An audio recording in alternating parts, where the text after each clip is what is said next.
Welcome back. This Valentine's Day, show your significant other your love by spending time fixing money mistakes that could ruin your relationship. It's something you need to talk about. Certified financial planner Tony Drake from Drake & Associates here with the 5 big money mistakes that couples should avoid. Thank you for being here. You bet. Great to be here. We were just saying, we talk about Valentine's Day and love and stuff, but there's a lot of emotion tied. Tons of emotion. Yeah. It can be really stressful for couples. I think communication is the key, making sure you're on the same page. Same goes page. A long ways. Right. Yeah, that's for sure. Definitely. All right, so let's talk about these mistakes. So the first one, financial infidelity. Oh, that sounds scary, doesn't so it? cheating. Yeah. This is a big number. I was surprised. It is. About 15% of people admit that they have a secret bank account, secret credit card, right? So really important to talk about that. That can lead to a lot of problems in a relationship.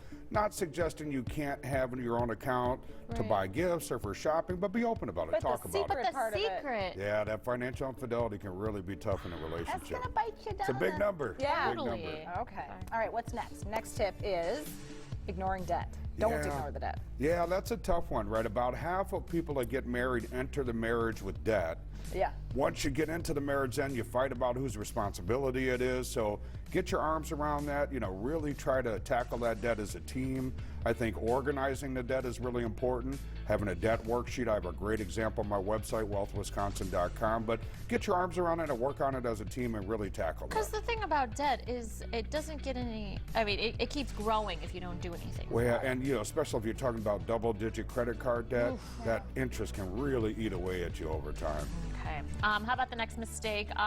No emergency fund. Yeah, another about 50% of people admit they have no emergency fund whatsoever.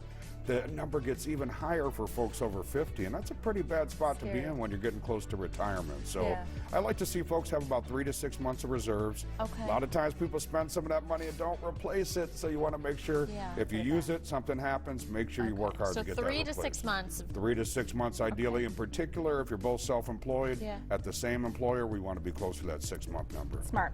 All right, another mistake is not talking about retirement, right? Yeah, that's a big one. If you think about retirement, you're really making some sacrifices today to have a better life in retirement.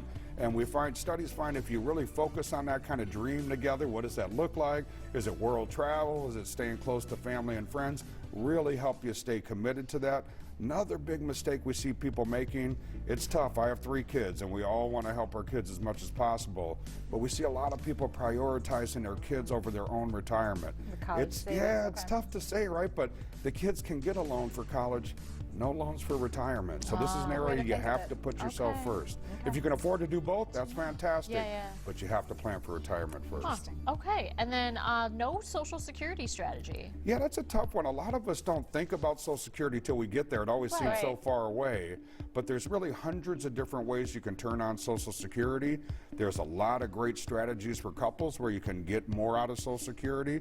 So really important to think about that. Work with an advisor that has some experience. You want someone that's looking at your risk, tax strategies, and really helping you sort through that Social Security decision. A new Valentine's Day tradition. Go to see a financial advisor. Exactly. Very romantic, right?